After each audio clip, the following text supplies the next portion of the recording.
In this over-the-board rapid game, I managed to beat a 1400 national rated player in just 27 moves.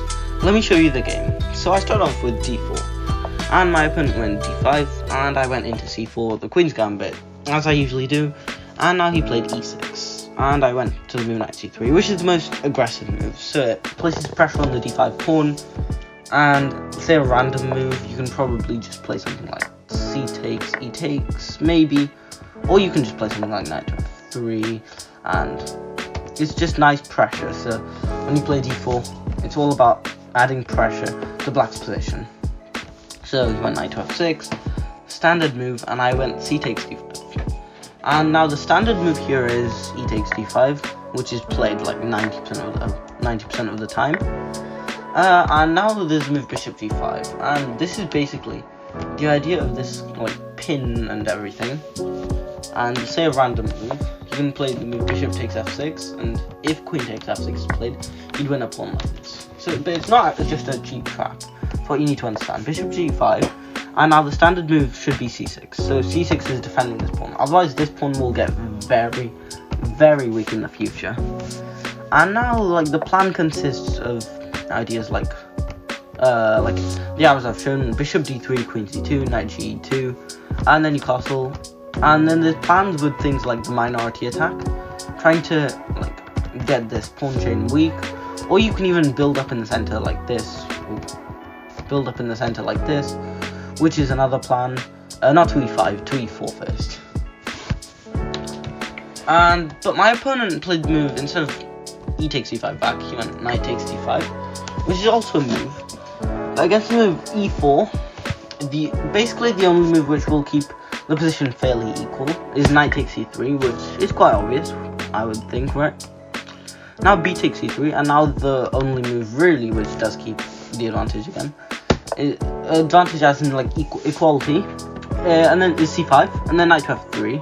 There's also the move rook b1, but I would say knight to f3 is a bit more accurate. The reason why rook b1 scores a bit stronger on the database is because people don't play this move like bishop e7. And they won't, and some people will just automatically take on d4, and because the rook is on b1, this bishop gets quite stuck, and it can be easier for white to play because they've got more activity. But I played the move knight to f3 in these positions if I get, and then bishop b4, bishop d2, takes, queen takes, and then castle, and now the move bishop c4, and it's just lines like this. And the idea for white is to go d5, and it's fairly equal. It's human equal. Computer would probably win most of the time. But here, instead of taking on c3, my opponent played the move knight to f6, which is an inaccuracy because it just allows me to take the full center, and it just wasn't a good move. I was quite surprised by this. And so I just continued with knight to f3, which is just a developing move. Bishop e7 played now, and there is actually a trap here with bishop b4 and bishop d3, and it's the move castle and e5. I think I've shown this on my channel once in some shorts. And if the move knight d5, there's the Greek gift, and you can't stop it unless you sack the queen. And then if you play stuff like this, then it's just checkmate there, and you cannot stop it because this square will also be covered and everything. So yeah, and that's why bishop e7 is a bit better. And I went bishop c4 here, so I mixed up my so the best move here is bishop d3. Actually, bishop c4 is a bit of an inaccuracy because you're not actually aiming onto too much. I got confused with the line, with this line. So in this line, you should be going for bishop c4 because you're going for d5, and the position's simplified a bit more. But in this position, it's the move bishop d3 because you're trying to attack on the king side. Because way more pieces are here. Like, it's just been, like one pawn exchanged. So you should be going for the attack. But yeah, so bishop d3 would have been a better move. But I went bishop c4 anyway. Castle, and now castle. I'm not sure. I wouldn't say this is a human inaccuracy or anything. It's just some computer stuff. b6, it makes sense, but the problem is I have this nice idea, which also happens in the Smith-Morrow gambit. And I'll probably mention that in a future video. queen e2 and rook d1, and then suddenly this queen is in the line of fire, and there can be some tactics. And my opponent straight away made a mistake with c5, and I just took on c5. Although it's really interesting because the computer says the move d5 was actually slightly better because takes are not taking back but playing the move e5, and then when the knight has to say move back, then you can take. And that's a very hard idea to see, especially I'm not sure how much time I had here, but I maybe had 15 minutes. But that's I will, yeah. If that was a classical game, maybe I would have been considering the move d5, but d takes c5 is good enough. So queen c7 now takes, a takes, trying to open up the the rook. Now I played the move bishop b3, which is just trying to this piece would only be defended by the queen, so there may be some tactics which deflect the queen away or somehow, and then this bishop would be hanging. So I was trying to play bishop b3, stabilize, but actually there was a move here, e5, which I hadn't been expecting. And then I didn't play the move e5 because I calculated bishop takes f3, and then if queen takes f3, queen takes e5, except I forgot that when I play queen takes f3, the rook's hanging. And actually the rook can't be protected, and because it's two pieces attacked at the same time, you'd win a piece. So if e5, he would have had to go back to d7, and this would have been a really nice position for me, much better.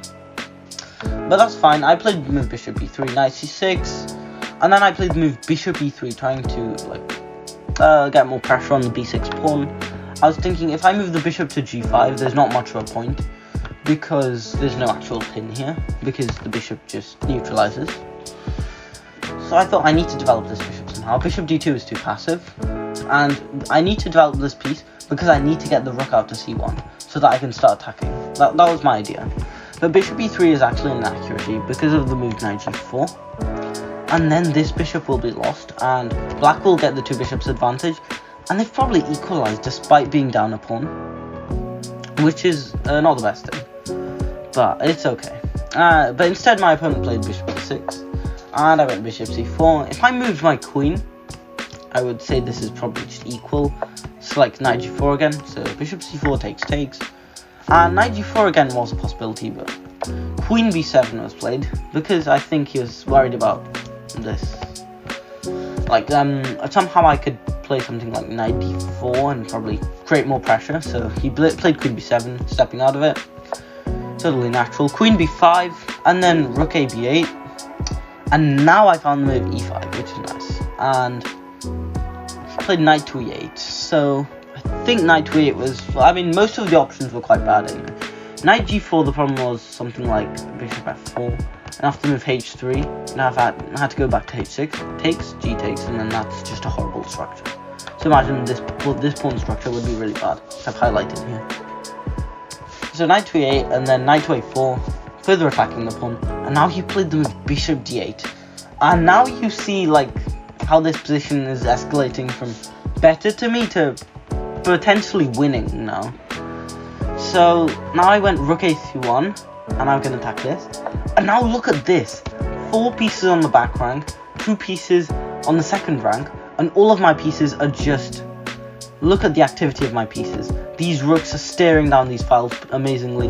Look at the activity, look at this knight, it's doing amazingly. The bishop here, the knight powerfully standing on f3, and it's just a brilliant position for me. I played the move queen d7, looking to exchange because this is probably his most active piece. So if I can get the exchange, this knight also has to move, and then I'll have I was thinking of something moves like rook c6, and then I can just win the pawn, and I'll be up 2 pawns. I can just convert to the endgame, and even though I have a big positional advantage, I can convert it into material. Queen a6, and then b3. So b3 just defending the knight, even though the queen is defending it. I just played b3, which was the best move. So, and now the move g6, and now I would say I'm just winning at this point. So the reason I'm winning now is because g6 further weakens the dark squares on black's territory, and he was trying to play the knight to g7, but the problem is now I've got the move bishop h6, and even though he has knight g7, I've actually got this idea which I've shown on the arrows. Knight c3, knight to e4, and then knight to f6, check. And when the bishop does take, I can play e takes f6. Oh, sorry. E takes f6. And then this is still a pin, so he would lose a piece. And even if that doesn't happen, I can move this knight to d6. And d6 is an ultimate square, because from d6 you should see how much the knight's controlling. The knight's controlling basically all the squares in the opponent's territory. I didn't play it though. I played h4, trying to break open the position, which was a decent move, but it's not the best move. And now my opponent played b5, and now I managed to play knight c5, which is nice because with the move b5, the c5 square was opened, and now I've got some nice tactics which I'll show now.